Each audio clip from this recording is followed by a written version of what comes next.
Welcome back to R&B Fantasy. My name is Ryan. I'm once again by myself today. My other podcast mates, Boyd and Bick, they got life things going on, so I'm going to be holding down the fort once again for this week's waivers. And without further ado, we'll get into our Week 5 waiver show. So the two QB pickups I have for this week are Justin Fields and Geno Smith. Both of them are rostered in 42% of leagues. Geno Smith has been here 3 straight weeks. And if you guys watched last week's waiver show, we had Sam Darnold and Geno Smith, and both of them put up 20 points or more, respectively. So both of those were great streams for the week. This week, we have Justin Fields and Geno Smith. Geno Smith faces the Giants this week. Their defense is a little middling, so I foresee another great streaming week for Geno Smith. Justin Fields faces Dallas's defense. Dallas has been giving up quite a few blow-up games, so after coming off a great game against the Colts this past week, Justin Fields is once again another viable QB option. He could be a QB that you start long-term in case, you have AR or another quarterback that is just not performing at a top-tier level. He's been pretty consistent week in and week out, and that rushing floor does give him a nice little boost. In terms of wide receivers here, last week we had Jawan Jennings, Wan'Dale Robinson, and Leggett, who are both in here again. All three of those had great weeks, and we're going to go dive into the two additional ones of that list. So we have Dontavian Wicks, who's rostered in only about 18% of sleeper leagues. He's coming off a 24-point performance this past week. With Jordan Love back, Dontavian Wicks is now back in the mix of being a usable wide receiver. Same thing with a lot of other pass-catching options. Christian Watson also did just go down with an ankle sprain, so he'll be out, which opens up the wide receiver room just a little bit more. Wicks only had 5 receptions. He did have 2 touchdowns, but he did have 13 targets, which is definitely something to note. He is one of those guys that when he gets the opportunity, he does very well. So he is definitely a great add this week out of these 4. Wan'Dale Robinson is owned in 44% of leagues. It's starting to get in the cusp of no longer being able to be picked up in a lot of leagues. However, it's just below 50%.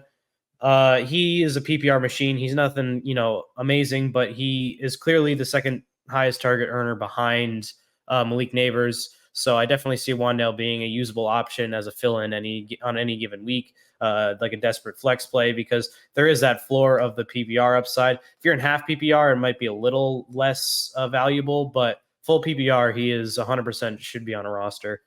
And last week, we had kind of discussed Xavier Leggett as being a potential option with Adam Thielen going down and Andy Dalton actually making this offense a little bit functioning.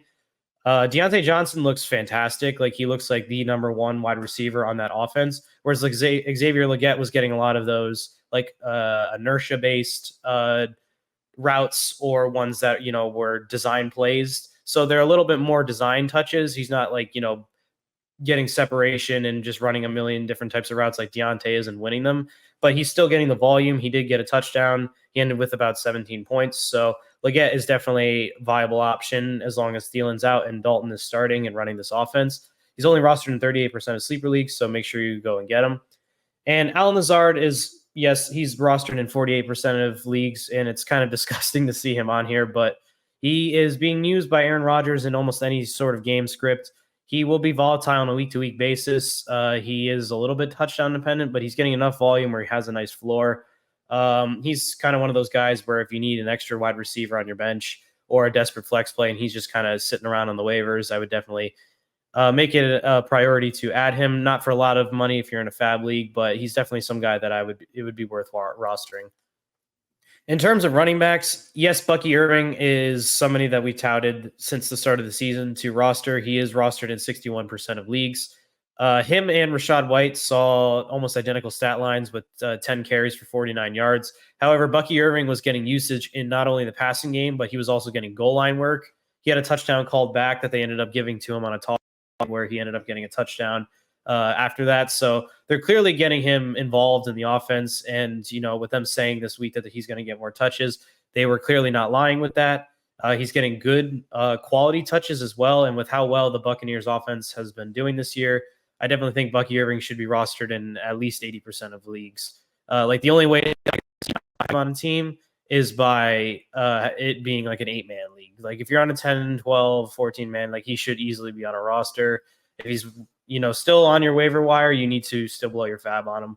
The next guy we have is Kareem Hunt. He's rostered in 37% of leagues. Now, I would not go out of my way to unload a lot of budget if you're in a fab league, simply just because the reason why he dominated the touches this past week was because Carson Steele fumbled at the very beginning of the game, and then Andy Reid does what is the most annoying shit in the world and benched Carson Steele after that. He went from having 17 carries the week prior to having only 2 because he fumbled it. And Andy Reid is known for that. He did it with Pacheco.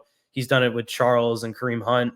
Like, as soon as they fumble it, he just benches them the entire game. It's like what Bill Belichick did. It's super annoying. I think it's dumb personally, but it is what it is. We can't really change what the coach does.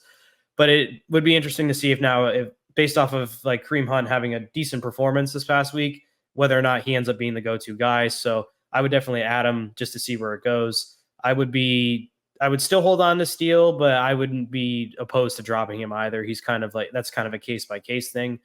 Now, Trey Sermon is only 3% rostered. This is basically a play as a handcuff because Jonathan Taylor seems that he's going to be out for an extended period. As far as how that is, there's not much clarity as I'm, recording this at 8:30 in the morning on Tuesday. But Trey Sermon is the clear backup. Yes, he was extremely inefficient, only 7 yards on 5 carries, but he's clearly the go-to guy as the backup. This could end up being, a timeshare of I don't know who, but Trey Sermon is the clear number 2. So I would definitely put some money on potentially having a guy who had a decent workload. The offense itself is, going to still be run by AR because it seems that he's not hurt. So with that in mind, he may be less likely to have end zone carries simply just because he's not as talented as Jonathan Taylor to break off to get long touchdowns. And with how this offense has been operating with AR, it's been a little less than fun to watch. So just keep that in mind. He's not going to, be a league winner, but he can certainly be a usable running back.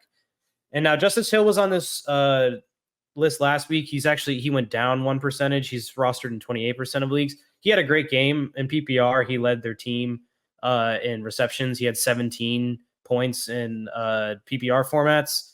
I think that he's very game script dependent.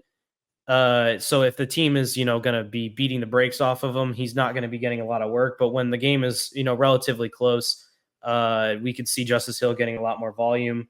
And that was kind of the reason why he was on here last week. It was a matchup play. I think he should be rostered going forward just to, not have to worry about getting him.